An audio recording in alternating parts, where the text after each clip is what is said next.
mo akọba sonko ba nda dwumadi de match da dwumadi nkotin na ye ka brabo mu nsam ye tofo panyin bi afa no role model mentor bi a enyim enwa na enyim ho na penisa wa afem ateti na ho na wa afem ende enya akonya wa Atigya TV do eti ni nyina ebo mokwa ne dwumadi do enti nda enwa menye panyin bi wo mane mu atenezin atina bokosam kaka but enyim ho na penisa of ma bebe wedo no ende wedura eti mo bonizin ekada panyin mi nyana nchem pedo mi role model na pedo mi mentor na before men or they would juma kubi na wabom hodo and then meta mano ifefe ho ifa married to jade Atigya TV ehwe menyu na meter or heavy by way enjoy ko Instagram na za wo ho na eko Facebook na Instagram so akwa batan pa gladio foods and drinks ko hwe nature Kwan na links collections e omompoboa za me share na menanto fefefe na arms shematter de ende munkata mo ho hanti yetwen ho aba yetwen ho ba yeboto yedo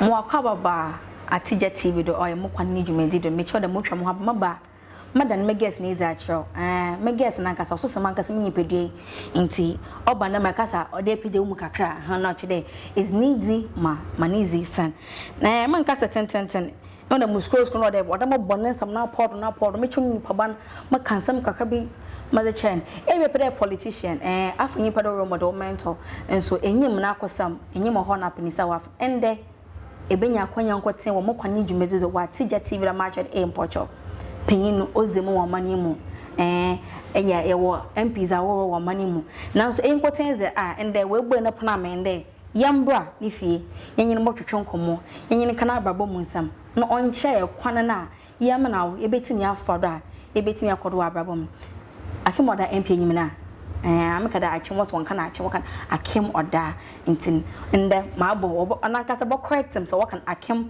and wakan akim oda or honorable Alexander Npocho egba edimu chodo impinfu wondi na wanka kaka na wontepe kana epeje mu kaka nti Adwoa Nkonkonsa ende menye honorable Alexander na minwo efiade na mama na kwaba na yebusa na ase kaka honorable Npocho mu kwaba mejodo Npocho apome mapomu ye ai de nyankopon ase e ne mpemfa nyi wakasa ode e kansam na pod nti na mansam no mbo twetwa do batim pede e de wa hye mam na yete na ababo no musa ni jeni na ofem na nde amana wo yafa nde ye role model na ye pede ye bani yete na akosam mpotwo ka honorable Alexander mpotwo hona yo memfa nchakase omdo oda me de fancy mpotwo njo mazafra twin ye da sepa na me peso asofo so hwe me so die na wo se ye ka chem no me de nchia kase be ma wa herfo na madamase ene nkomo twetwe ye frame Alexander AKWASI Acquah na Acquah no amanfo eya na omu hunu be biefi befi achem dan Old Town me ma me fi achem dan me papa efi achem dan me mame efi Domanten me papa efi Jase twa ebusuemu enti me ye achem da this year pa na ya wo me no early 70s and mabobra bedu sa pempen so yi me ye member of parliament and as a mrase bedwani ema achem oda ntonye akim oda oya abrofo na ka no akim okay na akim de ye hunu de yakim okay demum eya achem dan thank you for correction achem dan wache ni chikaka na mama ne papa woni chikaka nti oye achem oda de she kon a on mani fa bibia nkomo ne eritiado ye wabusa ode Ababone Shasan, was it simple for you? Was it easy? How was it when you were growing up? How was life? Oh, and no beside me sending a brabono, bedisha sia. One way me book compon from a chia. Becca said, near me fair mono. Some sign Asha Brabasi Bumwa, Becca said, means some femu more. Saint Tiana say, de me fa mu no na mama ye de betie eno nti no na nya de ho gro na ye entitie me fa entitie mu esanse me ma me oku school but wanya ban adwuma me papa no ya ban adwuma minka se na efie ye na minka se efie so nye nti no obi beka na e moderate but me ma me hunu ene na ebia se me nya ya me bisa no atem bia no na okae se efie nye wu efie ofi mu nye wu nti wo bobra hwe wanim eno nti no me obi a me hwe me ho so yi. I've been very careful with my life ever since I'm so say me bobra inside sansem no I did to me trim no eno nti no baby amedu yi ebi obi mpo behwe no aka say ma yeyi anase makomani mu a me hwe babra bo a me hu ne sa afi na ma hyase okay esanse afi na me hu say me a metimi abo me bra ti sa ahweye na ye de eto me so no ba hweye ya ma mahu no say se de me a metimi etutu manamo ne mame na onye ne kasanda ne mam kede efie enye na oreka na asam na dama asam na mame ka tu ne tim no nda ama na wo ye fa ne ye role model ye kada ye mentor ye kada ye ni patite wo mani mu a se mpanyinfo hye na pede kono wo de panyin wo bo mu azo zima mpanyinfo oya asam na mame de tu nkotodwenyim nti da mas no ken ayen so ye be fa bi de tu nkotodwenyim ye twen komo no do nti mpocho most wana mama nye o kada efie nye ehunde be no podo ka cho de efie nye nti ma mbobra bon ane de hunde be o ka cho because no podo cho de le ya za ya hwe ane then how did he take it be say me ma me kokobo a na obo me abribia do na eye de ebe ma betimi atutu manamo ye esa se usi so na obobra aya niam bebre wo ho no mu a opeso osohwe peer pressure enkrofo ye bi ntu so be ye bi ye be ko secondary school me kai me was secondary school from 1 to 3 me ma me eba ho eba bo me obebo me school adan a me won tade bi a enyo no to ma me oh wow but me so minim say me am be savings and me dia to madam for be atade but enye so no to ma me nti no na e wo so be ja atade ne titib what be school about because entirely be na won onyo no de month that be enyo no to ma see what she provides is what you're supposed to work. That's it because me nya dwuma not a discipline or hopa aha nti no e na uko school nti no e ben na unya ade fefe e wo wani so ti dia ono de be ma wo no na wo sa wo hye wow and I come here ama and then no I always want to look very simple and found ni baby me drew me yes simpler me ni age ho much more than say medress kuntai wow why change discipline asa no kennya amamefu nyina na wonanwa o wamba ho okosuma ne baba hye mo be ye won fo no ho wadade ne ba na akosku no waba but on the say na mame wo den taibu wana nyim fafa ne yama so onye mame no odema na odan tampanara o hwere ne ba ne fo na azini fiba na so wotimi fifie kosku ho brother na o chede discipline bi wo fie ntam na wana ye be discipline ye ho na ya chedo nti from there no ebetima kada ababo has been easy for you after school or what dear my ye bia ne bebia ba ye bedru bia no enye de emre so okay mi ankasa no me quantity mu se nsamchuroni journalist kwanya me fa so ye journalist no enye de emre so oh ena mabaye politician kwanya me fa so be ye politician no enye de emre mu me sai e businessman the ade me business mo so enye de emre mu nti no easy baby to hwe mabra bo no a betimi ache mu miensa journalist politician and a businessman nti no me hwe baby me fa ya me be journalist na me wie six form na six form no ye was secondary school no demonstration bi si ye demonstration ni si ye no ye na enim se ye teacher for mfonso and so sabre no newspapers e be report ye no e de sobo no ebo students nti aba mi hu se adan na school for ye nya newspaper bi okay na emma sa newspaper no enka school for asem nti no bi wie six form na me ye national service and na me nya adwen bi se me nye newspaper bi e fe no students filler me yes students feel anwa school for na the betro munsem me wi a na masan achicha ma school for na omaton eno ntino na me call school of journalism eno na nam so a me dey a call journalism mu sabre no obi a na owo early 90s mu no obehunu say na paper bi enam secondary school sa na your friend students feel me any the originator of that newspaper na sa newspaper okay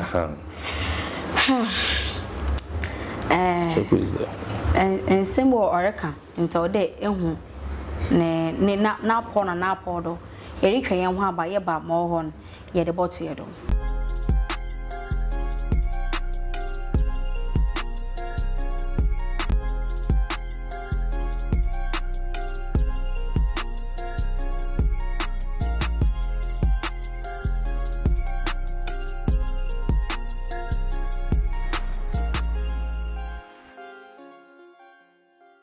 Acquah baba mo Kwan ni dwumadi de nkomo no waye dew enwa ye rusua ade ye ka se me ka baba mo sam ehwe ne se no ka na orebo na port ba bi ofi ande we be oboduen onye just politician and a businessman also de or a journalist kakra internationally a bit of BBAB or before about to one we were cooking about mechi or heavy by way and why meeting the menu fell na arms ashamantar saying one I'm shamatan at least collection the AI job or boboa or today mo high fell but I'm pack lajo boy nature don then also yended it no and want to gladio food and drinks for social media handles in Facebook and Instagram or boho pampe into command area the memory refuse to Atigya TV na subscribers are me honorable Pochakaba yeah can a bit of business, a bit of journalist, a bit of politician. Now let's take through that journey of how is business like or a simple more and now they be because they paying into you get it other silver platter. No, before I made we started business to say no be a started be when I'm from but I did back one me see a me be too full and I say what started business men share one more medical winning and they said near one more enjoy in life or no why business no one or then profit no enjoy no ho cars akese efi akese entade akese ukodi na chi a won so o profit kakra wasenka o plow back na ema business na expand no sa profit in and ubedi when beti no na wase business once some obey business minded person be I should take what you are saying. Now I will take it like this. How do you feel when Acquah be business one for a business be one for because some of you in urban some of them look up to you as a role model and you're like, oh, this man has succeeded, this man is doing this, I can be him. But when you them struggles now you've been through to become who you are today, we want you to share that story with us. Yes, it's about ideas. Business in ideas. Business in say will solve a problem. Anytime ubenya idea be so will solve a particular problem, you have business. Meti you have about 1,000 business ideas. Meet me and so when I meet young ones, I tell them ubeti my way. But when you tell them, they don't see it because uhunu da sikabefim. Now why enjoy because of course a businessman they also now enjoy. No, I want to be in business because I want to solve problems. It is a solve a problem no and which answer many sika. Okay. And you know they be suya or business when say oh shall see our bebre. But my when said this is my focus when I'm a person me what to us why would do level be able who say after all solve a problem no amount for any ajawu.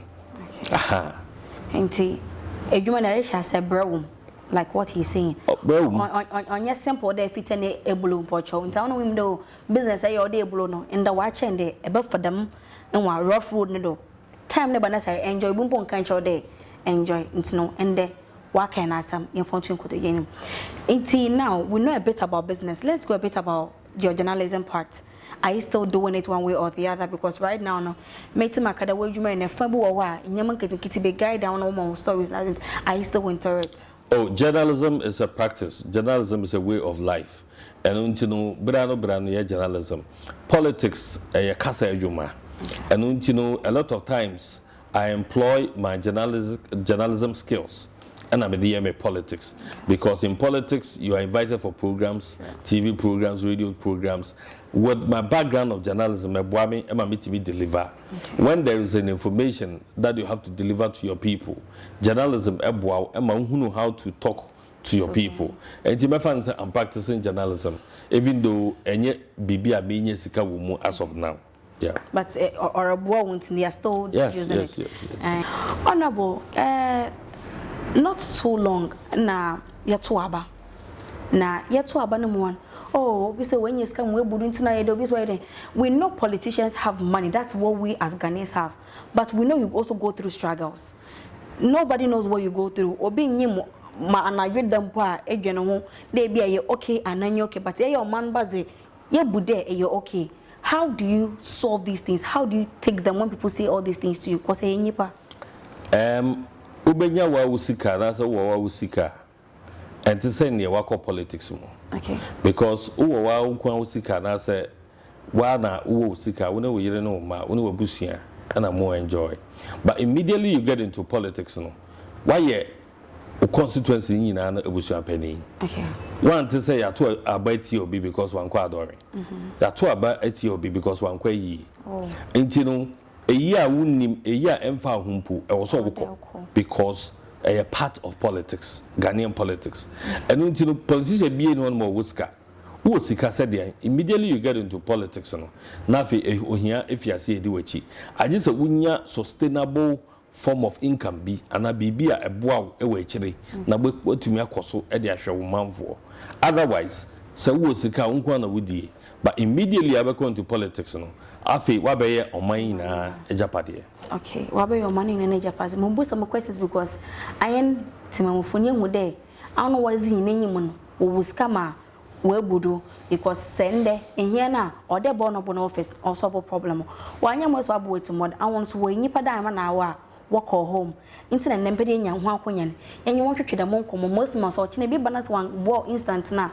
Uncle Bob made more than 12 months and once were in Yipa or how honorable. How many times they be back at the Obia Bonchama into my moment Pacado and what way do we see can like have you felt that thing before? Oh yes, Obi say now and you see can get near the mammo. But MPB and one more didn't pay. Okay. And so now what you mean you people at the affair amount for. And you know at any point in time, the amount for back on back. But I was saying who said, "Oh, she said, when near my so the babu amount for." Because you're going to politics not because of what all, but because when you're up a pebble up a so amount for. And as a be a nipa or honomono, on Shanko for ye, and as on 1 month for years and their own open into no so per se ukum. Immediately, obeys a upper more than what somebody else is doing. Amount for is a when you be. And I said they expect you to do more than that actually. Wow.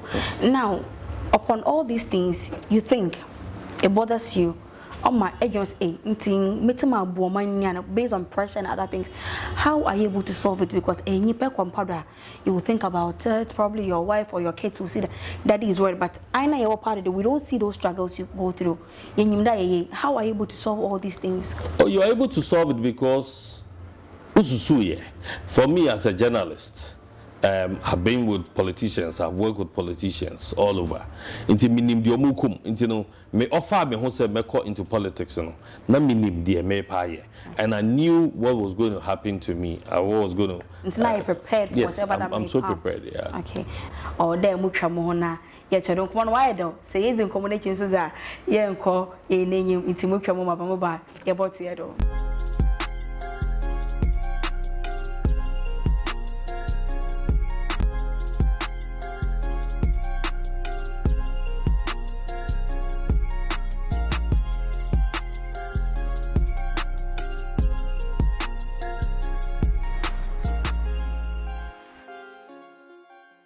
More cover commercial break na ye twen ho za na ochire kaka nyama za bum na za bosom fefefew nkomo no waye dew ye usua za nso nya pin bi dem na so nyo kasama ode yi wasum ne tenesa no nyo kan gos abrabo no wa bobi eja mana wo intinesa no kan o ye experience na mo wasua intinya botar na afamo oye wozi na ode afade tukoto gem na afa ne fefefew format nkomo no ode hu de why I feel or heavy by way meaning I meet armored to yet Atigya TV na kasa mo kwanye dwumezi nkotenze botufu ye be hye Kwan me pe wa babom bia had nkoten betim zamo mana na ase links collection na man tires are arms Portuguese aba arms na washa mantina but ampa gladios osi yendidi yennom gladio food and drinks Portugal social media Facebook and Instagram coffee shower Omo mfere bako Atigya TV akwa subscribe nko won wide yeretia ona kwa chakaba so yeah ko break near can a bit about politics most of my area handle issues when you go how is family taking it sometimes a corner one way how did they take it and then one kasa shall motivate one then impo 19 motivated busuafan say wa no na utu hu si wo so beso mo mind no self motivation there ewo ho but ebusua there obviously they had a lot of you. I mean, you had a lot of time for them.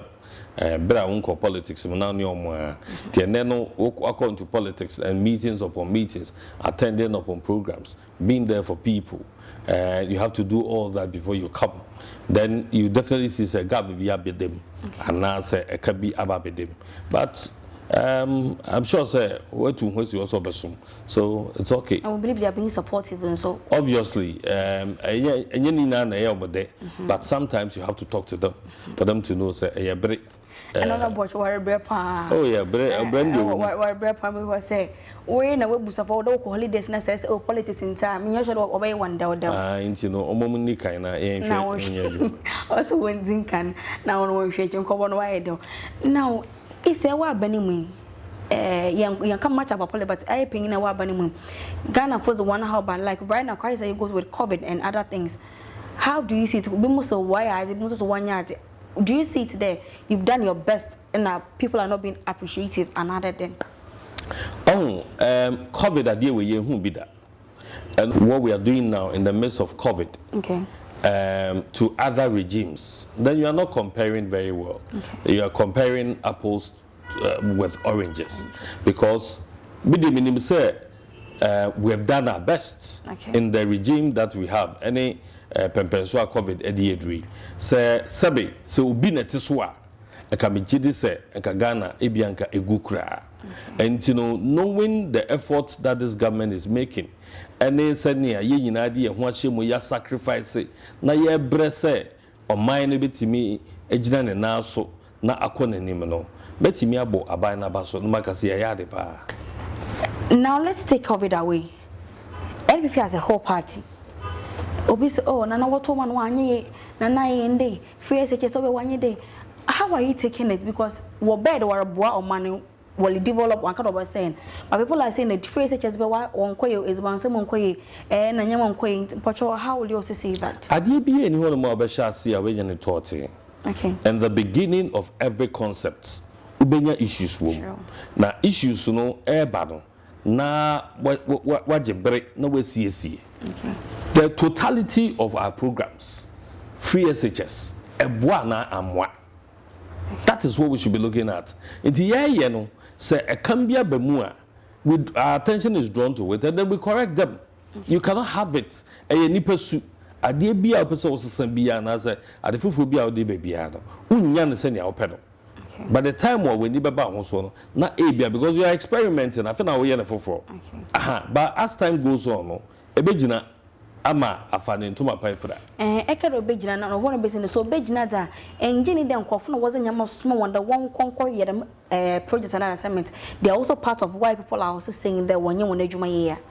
Oh say no dey ye nipa. Okay. We can't be working with angels. Ye ni abofo nya adwuma ye ni nipa ne be ye adwuma to ni nipa ye adwuma no ubenye bia sabe ebi kwa na ompe wa mayokuo na seb anase ompe so be ye adwuma na wa mayokuo no e de age amu our man for so and chain and until no obetima ye bibi dia sabotage but ni na no ye ni bie ye ni da ho a ye hwe honorable ma se wona make megwa homa mo pocho wonya attacks wonya other crisis. Do you believe that or yankwasa one kasa one hu na what plots another day because what's a politics is a dirty game and it's an entire into your politics? Would you accuse a particular political party there they are part of the plot and was it Kwan wa attack MPs na paying for now?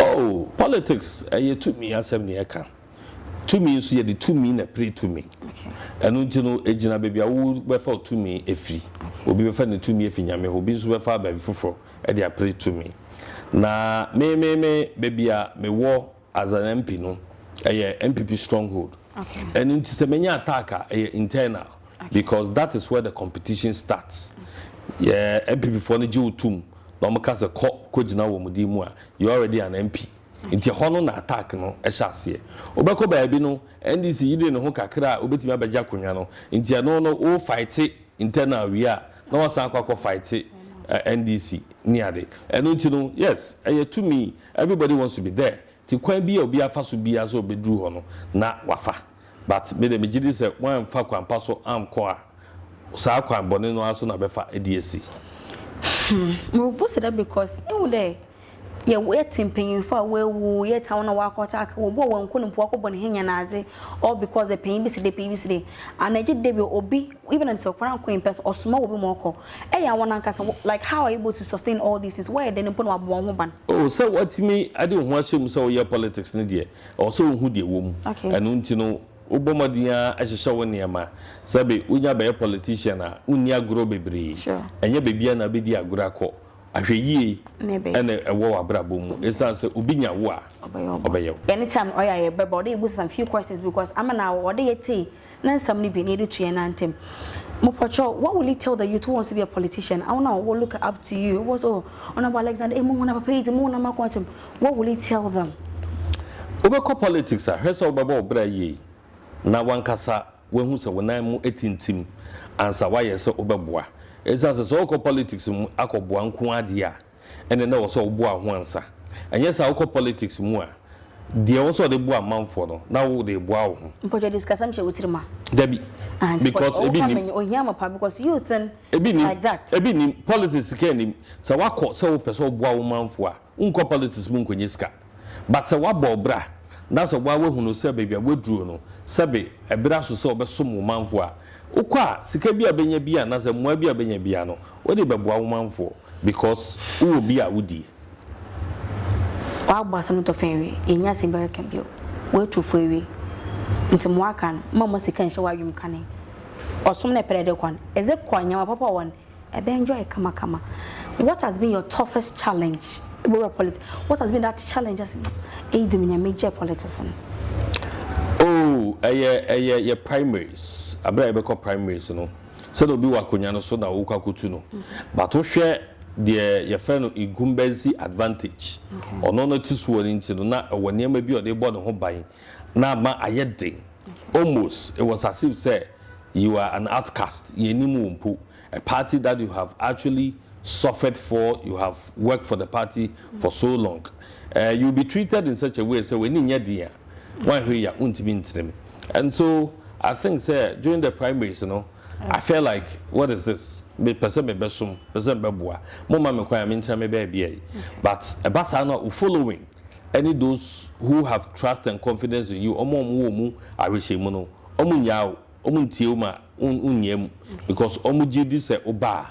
Obeboa mo na aboa man no ntabos no hye nko metimi ye adwuma pa yen oh there say me cry problems wo ho and the challenges because me hu asi ono say be solve nti uba na betu bia it makes it easier say ene na me ye adwuma pa ono but o final word to the beja use in fact your advice before your final word to be able to yin me advice about me dem youth they say they are the leaders of tomorrow. And maybe some 20 years ago, Mete Omasum say you're leaders of tomorrow. It sounded like as a Mhunubi catcher me. Because I didn't see myself as a leader. Here I am, a leader. Say, and yes, sir, Nyame Buame, and Amiame Fatumo say, yes, I want to be a leader. Bijiri say, Kendeno. Sansab no mo catch them it will not be real to me. To the making, Ubeka say be sabe me can be. But you are the leaders of tomorrow. And so you need every opportunity now to build yourself up for tomorrow. To China penny no eda weni mo aba be ye no. Unya so be sisi hu ene. When sisi hu ene a ukodu won mo so we penny a wontimi ehunu how to handle it. Isn't ya Adwoa Nkonkonsa and I'm the jumedi ni achiame. Na ehme yin fefefe de imporcho oye heavy by way na we say fefe feel na manana say the links collection wa shampobwa na arms wa shamantar wa tampa glajo nti ko hwe glajo food and drinks on Instagram na Facebook ko hwe charge yellow so TikTok na social media handles ni na ebo hu one na before makababa honorable thank you very much there on invite even though there nyamo kitinkiti bi ko but asna je yam fedo amayen tem fefe nyanya wabota thank you so much. You're welcome. Ya da na aside no chide wo there mama we feel depende ye besan so ye share na ye be share na mpocho ko Atigya TV YouTube ko subscribe Facebook Twitter Instagram or Atigya TV Ghana ye besan ye share nkomon egudu e twetwe ndede bye bye.